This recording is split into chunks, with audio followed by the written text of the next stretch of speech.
It's another Monday here in the NHL, which means it's another Monday where I have to wake up to countless DMs saying, Andy, what are these Carolina Hurricanes? I mean, did you back the wrong horse or what? Yes, sir. Yes, sir. I backed the wrong horse. When was the last time they lost in regulation? Oh, yeah, 5 games? Oh, okay, yeah. How far are they out?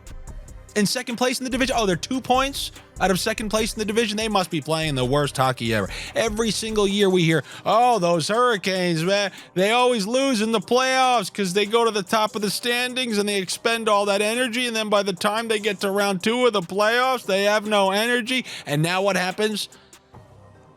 They don't go their absolute hardest the first third of the season. And now what? Oh my God, how can now you're not a first place team? You're not serious. Why don't you use your energy? Damned if you do, damned if you don't. There couldn't be a team that is more fine long-term than the Carolina Hurricanes. I know you guys love looking at second line left wingers and did he score 40 goals? Look at the 6 defensemen because that's what wins during the playoffs. The only team that rivals their 6 defensemen are the Vegas Golden Knights.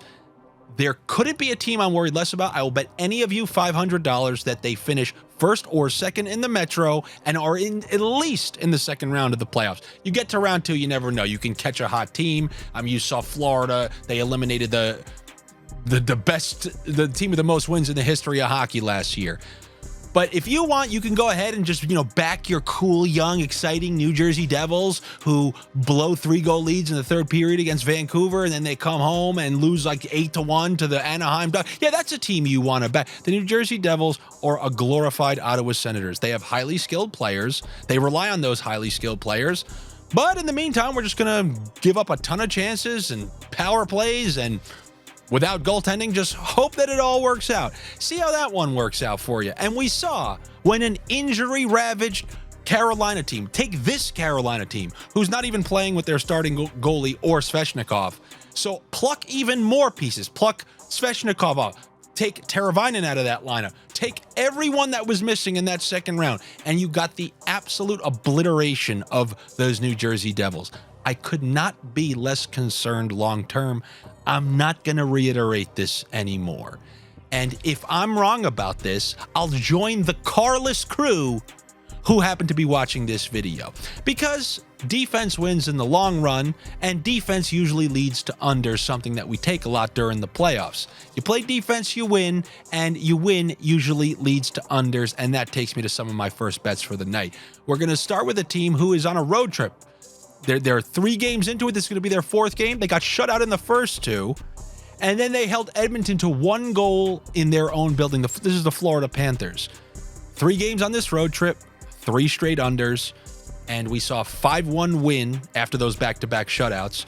And I think they're going to take that same formula and bring it right into Calgary. I do lean Florida. After that last win, I think it'd be real weird after back-to-back shutouts, having a great performance, and then going into Calgary, an extremely beatable team, and laying an egg. However, what I like even more is that under 6.5.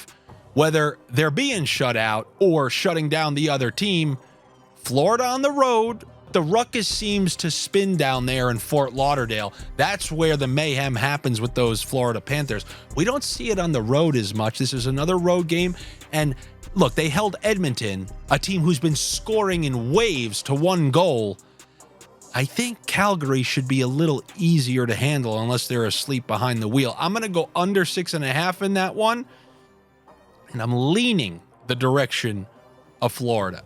Another under that I like, a team who is playing unbelievably well right now, and that is the Winnipeg Jets. You consider the fact that they lost their best offensive player in Kyle Connor. It's an interesting thing. When the Islanders lost Matt Barzal last year, everyone just assumed this is it for them.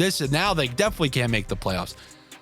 You weirdly make your game more simple when you lose your best offensive player. You don't start thinking you're better than you are. You take the chances that are there. You play a little more conservatively and try to eke out some of these games. Well, if you're going to do that, you've seen that in a bunch of these wins they've had. Almost every single one has stayed under. Maybe one went over with the last-second empty netter.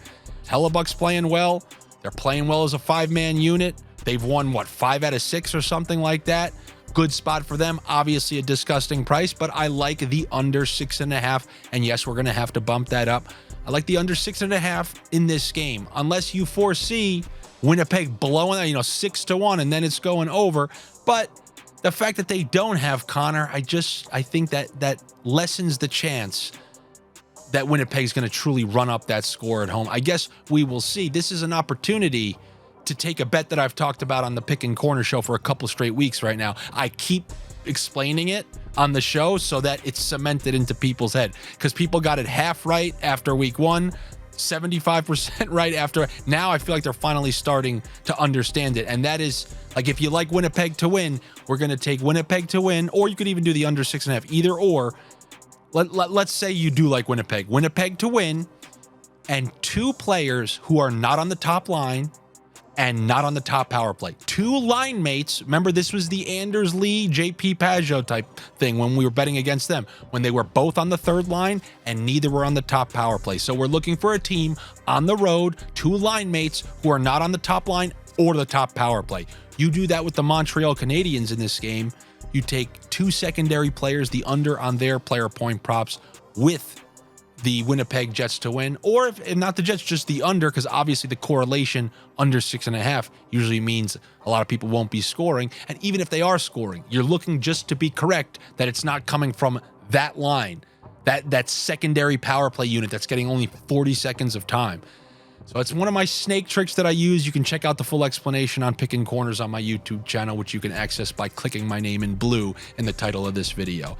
So yeah, under 6.5 to both of those. And I know we got people who are always clamoring for raw. Someone said, don't forget us raw doggers out there. God forbid I forget the raw doggers. Okay, Mr. Dog, I got a little something for you, but you guys should know this already, because this is not give a man a sniff video. This is a teach a man to sniff video. Who did we have play last night? We had the Anaheim Ducks play. They played those New Jersey Devils and waxed them in their own building. Now, what do they have to do? Yes, they have to travel to Detroit. And who started in goal yesterday? Oh, yes, it was Gibson. It was their starter. So what do we? Oh, we're getting their second goalie. This is a good spot to take Detroit. And Detroit actually just got shut out. So maybe we should put a second theory to the test. Last week, I told you, either if a team throws a shutout or a team is shut out, I like them in the under in the following game. Think about those Florida. They got shut out. Next game went under. They got shut out again in that second game. And then the next game went under, because it was a 5-1 win.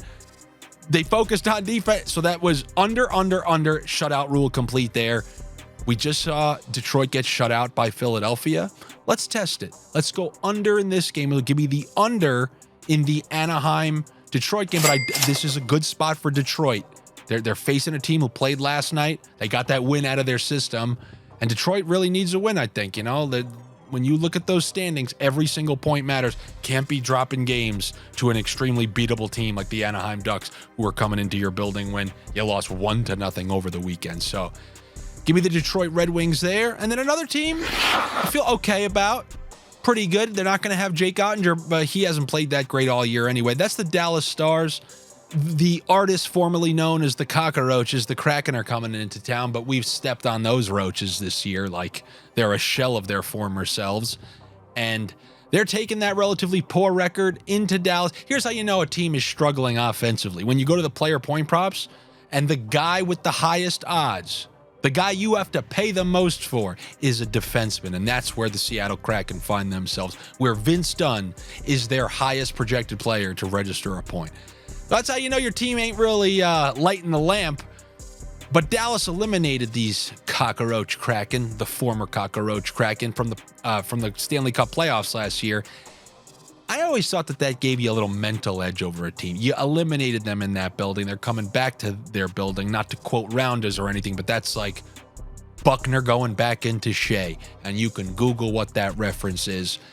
But maybe they'll get some hot flashes, and Wedgwood will be able to wedge another win out of his ass like he did the other night when they came from behind against Ottawa and won in overtime. I'm going to take them. Price isn't great, but this is a great opportunity once again to go over to Bet Rivers, and let's take my guy. I'm not a Robertson guy, but I am a Rupe Hintz guy. Give me Rupe Hintz, 2+ points, and the Dallas Stars to win this game. Now, on Friday, I told you about the Mika Zibanejad, 2+ points, and the Rangers to win against the Anaheim Ducks. Now, when I film this for you guys, I don't have the tickets available because when I'm filming it, the player point props aren't out yet. So I just kind of have to estimate it. But then on Picking Corners, I actually did that step by step. I did the betting ticket step by step. So if you need to reference that, once again, click my name in blue in this video's title. Go click on Picking Corners from Friday, and I actually assembled that Zibanejad bet. Now you can do the same thing. Rupe Hintz, 2+ points, Dallas Stars to win. And that's going to give you the Stars at a pretty fat price. And if you do that over at Bet Rivers and you've never bet there before, your first bet over there is going to be risk-free up to $500. $500 in some states, $250 in others, and $100 in others. You can find out what your state gives risk-free by clicking the link down below in the description of this video. And as Madonna said, it will take you there. But make sure if you or anybody you know has a gambling problem, please call or text 1-800-GAMBLER. That is what I have for you here on a Monday. I know you were looking for some ruckus, but sometimes, you know, it's no ruckus, no ruckus, no ruckus. Ruckus is not a thing that you just get to say like, oh, you can't find. Ruckus comes to you, okay? When it finds its way to you, you take advantage of it, but you can't. But it's like, you know, I hated when people always told me like, oh man, no, you can't think about wanting to chill with the girl, like, because no, you have to just do nothing and then watch it come to you. You know how many times like, all right, let me do nothing then. Went on about my life. 1 week would go by, 1 month would go by. Hey, this not doing anything isn't working in my favor. Never believe people who tell you things like that, by the way. You go get the things you want unless it's ruckus. That has to swirl its way to you, and I will let you know when the next tornado is headed your way. Probably in tomorrow's video. I will talk to you guys then. Take it easy.